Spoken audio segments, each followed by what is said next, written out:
What's good, everybody? It's your boy, O'Shea Duke Jackson, back at it again with another episode of The Celebrity Junk. I want to talk about something that's very important to me, and that is the development of young black men, and even boys, because young black boys become black men, and even young black girls become black women. And what I have noticed, and most of you brothers who can listen to what I'm saying will acknowledge this.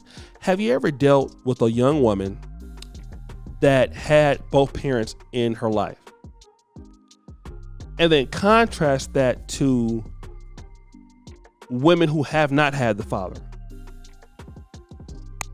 What is the difference in engagement, in interaction? I can tell you, it's like night and day. Now, I'm not saying you're not going to have problems with women, but women that don't have a father, the women that have a father, it's a different experience.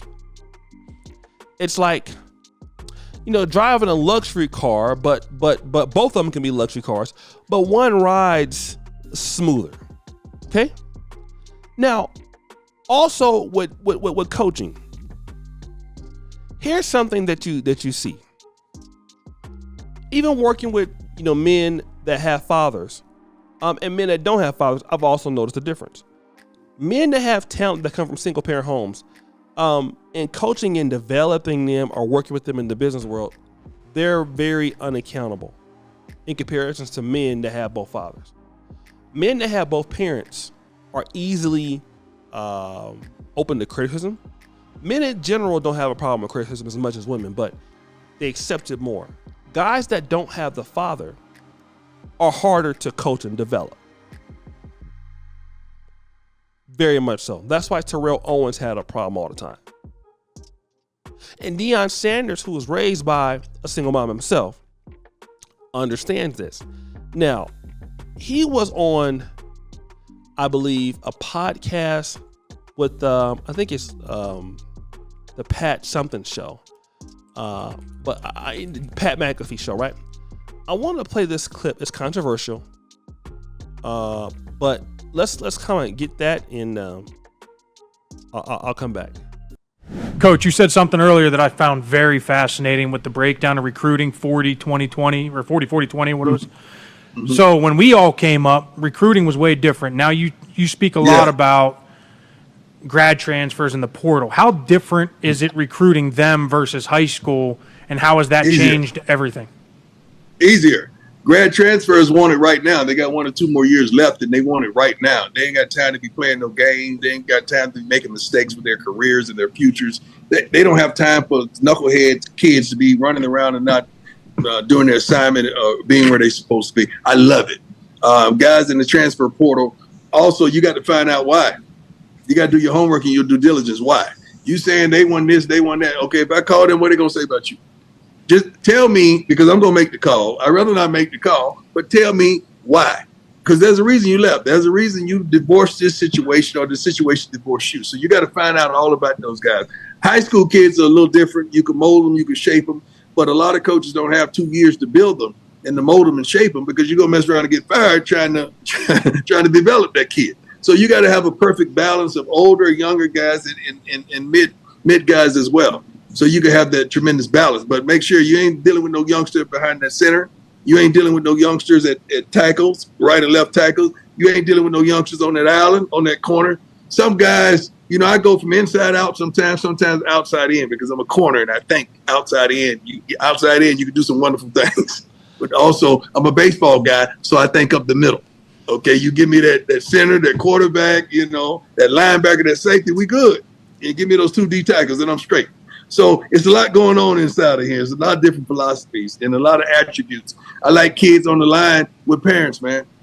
Offensive linemen, I like dual parents, because they're much more serene. They're much more understanding of family, understanding of assignment. When a man talks into their life or yell at them, they don't trip because they've always had a man in their house. Defensive linemen, Man, give me the kid from the trailer park, from the hood, from small beginnings. I want him hungry and ready to hunt. I want guys with a darn pickup truck and a deer on the back of it. I want guys ready to hunt, ready to go get it, man. I want the guy here crying. Oh, my mama, I got to get her out the hood. That's what you want on those defensive linemen. So it's different attributes that we look for that we want.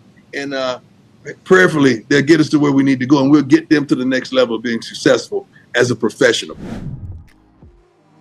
So now I want to deal with this, okay?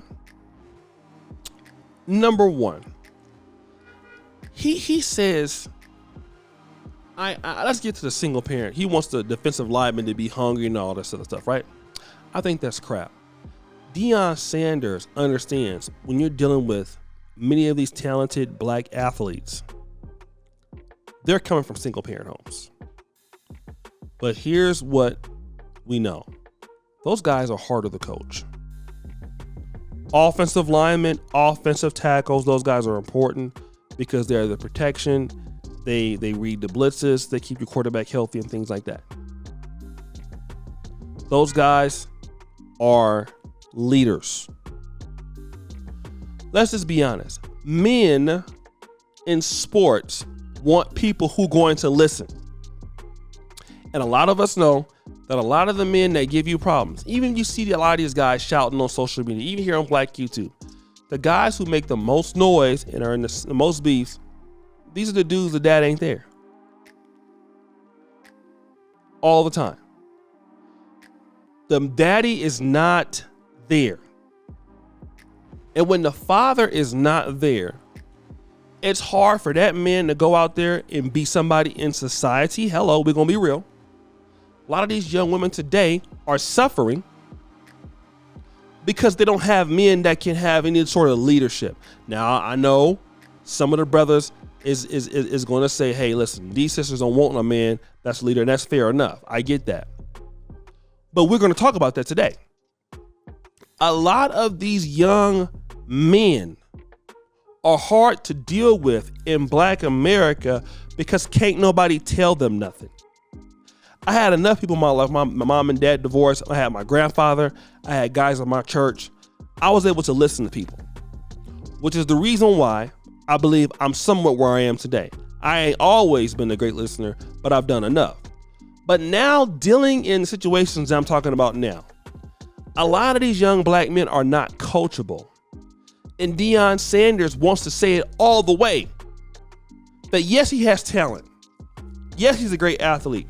But the guy doesn't listen. And if you can't listen, guess what? It don't matter how good you are. If you can't be coached. Because I'm going to give you a good opportunity to look at Brock Purdy. Brock Purdy for the San Francisco 49ers is not the best talented quarterback in the game. He doesn't have a big arm. Okay? At all. He's not tall. He's not a physical specimen. Neither was Joe Montana. Neither was Tom Brady. But the thing I like about Brock Purdy, he's coachable. Okay? He's coachable. And guys who are coachable will develop. And likewise, women who are coachable can be in relationships, right? You want a woman that will listen. I don't care how fine she is. But if she don't listen, look at Greg Popovich. What did he say? I like coaching young men with two parents. That's why the Spurs used to always beat teams that had more talent than them, that were more athletic than him. Why? Because of what? Coachable. Too many young black men are not coachable at all. Can't win with nobody who's not coachable. And we got to call it for what it is. When you want to build a community, you want to build businesses, guys that come from single parent homes can't do that, man. They don't have the structure. They don't have the discipline. Look at the guys you look at who are the billionaires right now. How many of those guys are single parent billionaires? Look at the Warren Buffetts, the Bill Gates, the Charlie Mungers. These guys come from families where you listen. You listen. Nobody want to talk about it. Nobody want to deal with it. But they listen. That's the truth. Can't become nobody when you don't listen. You can't be developed. And that's why the Chinese taking over all these places, because they got order, they listen.